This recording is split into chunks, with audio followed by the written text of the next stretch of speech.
sounds may not be as deep and, well, just not as high quality as usual, but it'll get better in the second half of the video. The first half, I'm pretty sure, used my phone mic instead, for whatever reason. I guess I must have connected it properly. I don't think I connected it properly, or else it would have used my Blue Yeti instead of my phone mic. This step of the Nam Prik Pao, which is deseeding the chilies, is, I suppose, optional. You could leave the seeds in if you prefer a more hot and spicy sauce. But as I do not, I decided to cut open all of the dried chilies and deseed them. Deseed all of the dried chilies. By the way, this recipe is Papa's recipe. This recipe is from Joshua Weissman's Tom Yum recipe, Papa's recipe. And he also has deseeded chilies. But in the end, it's up to you if you want to deseed the chilies or not. Once that is done, we are going to place all of the chilies off to the side. Place them off to the side. And we now take out 3 beautiful shallots. 3 shallots that I am taking the root and the top off of and peeling the outer skins. Peeling the outer skins of the shallots. And now I have quite a big hurdle to tackle, which is a whole bunch of garlic cloves. And usually, or lately at least, I think I've always had garlic that was quite easy to peel. But for whatever reason, this garlic decided to be a real pain. And all of the skin was just really stuck onto the garlic cloves. So it was quite difficult, quite difficult to peel all of the garlic. And it took quite a while. It took quite a while to peel all of these garlic cloves.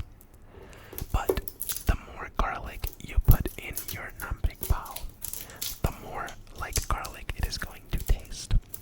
And we do want quite a pronounced garlic taste in our Nam Prik Pao, don't we?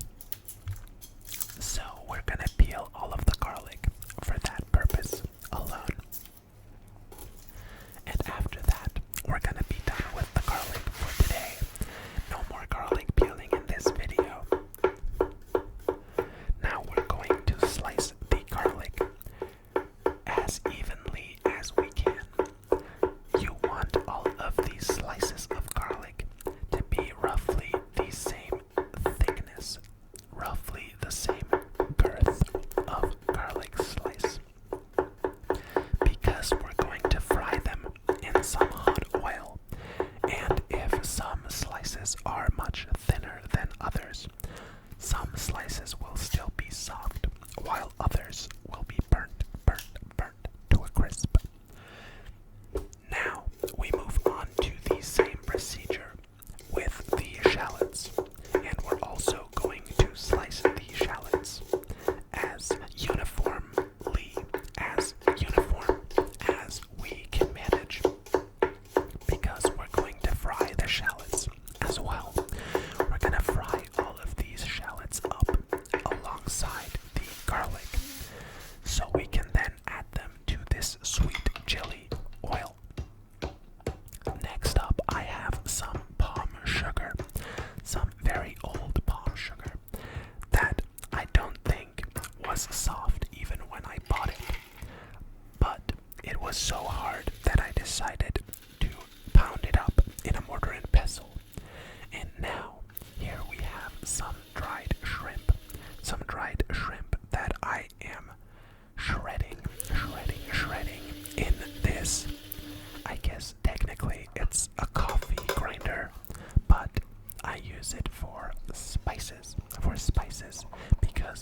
so that can fry first, which also imparts the oil with some delicious garlic flavor, as well as getting the garlic crispy, so we can then blend all of the garlic up into a finer consistency and later on add it to the chili oil, chili jam, I suppose, with all of the sugar. Taking out every bit of garlic so none of it burns, and we now add the shallots. And for a second there, I thought this might spill over. Imagine if I had had more oil in the wok, it might have actually spilled over. But luckily, the wok was kind of empty, so even though all of this foam rose to the top, none of it spilt. None of it spilt.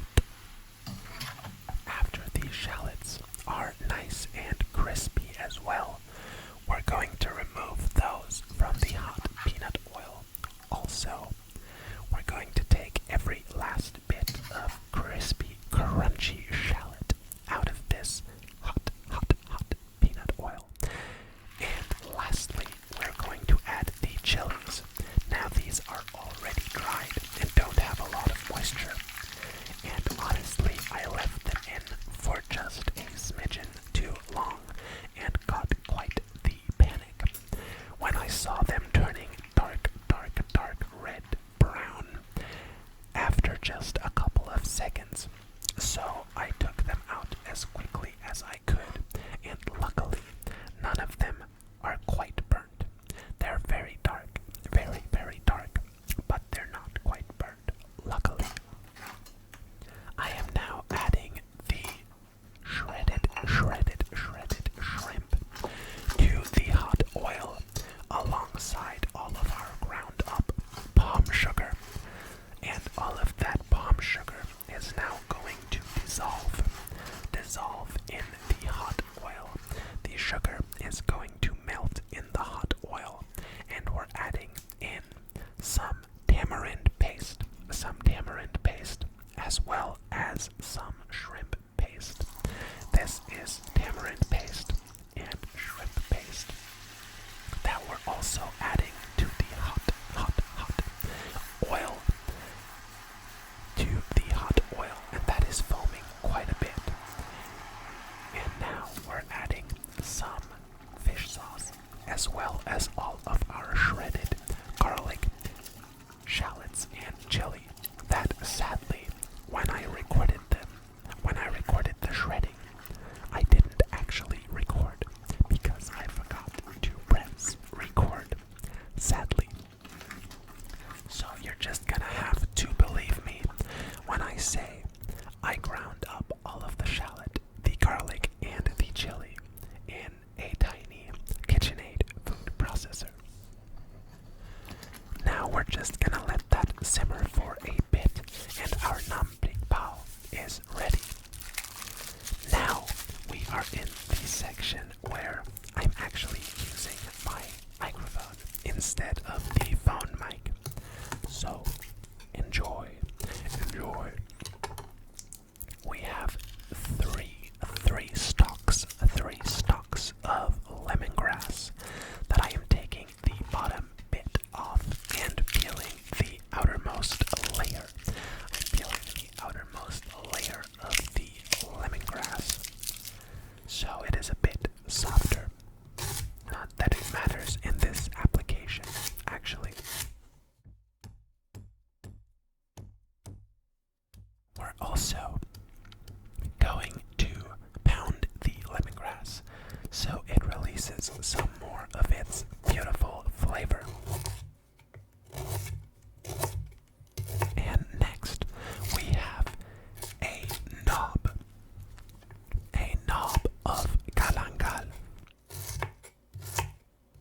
A knob of galangal that we're going to slice into these strips, as well as taking out some kaffir lime leaves that I just got off of my kaffir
because you really want the prawn head flavor in your prawn stock.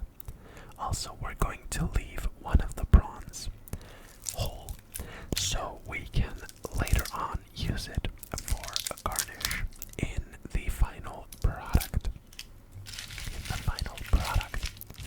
Now we have all of these beautiful prawn shells and heads that we're going to add to a pot. And I also took some more prawn heads and shells out of the freezer. So I have some more prawn shells and heads in the pot to make this beautiful stock. Also, we're going to devein the prawns. We're going to take the vein out of the prawns as well. And we're going to let that beautiful prawn stock come up to a simmer. And let it simmer for probably about 20 minutes. Also skimming any scum that rises to the top. And builds up in this foam on top of the prawn stock. Once we have skimmed all of the gunk, all of the scum out of the prawn stock, it will be a more clean product. Although prawn stock in general just isn't a very clean looking broth. It's a pretty murky, dusky, milky looking broth that we're going to strain all of the prawn bits out of and put back into our pot. Now also adding the aromatics, the lemongrass, the galangal, and the kaffir lime leaves, so they can impart their flavor onto or into the soup as well.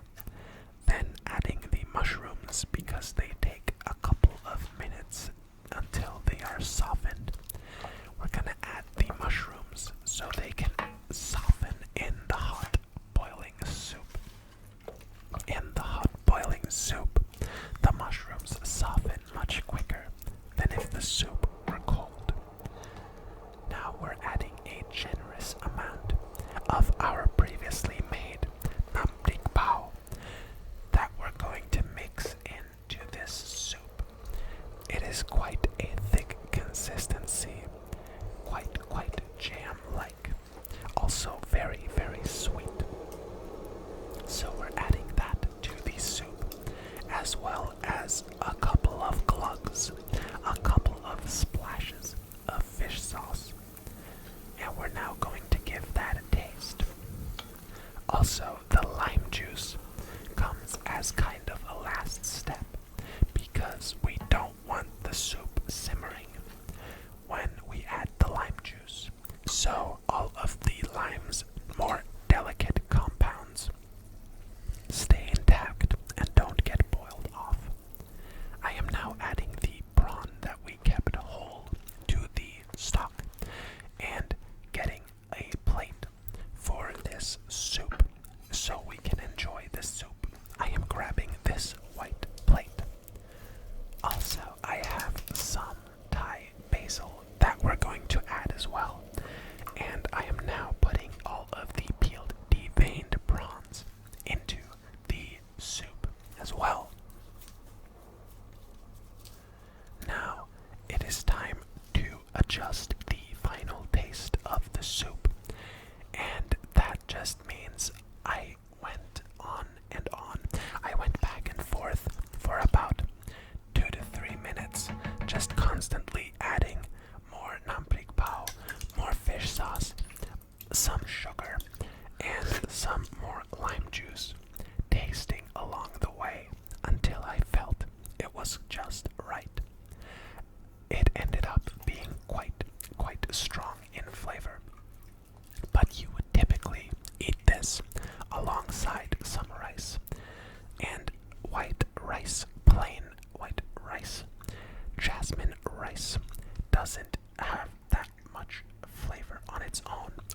rest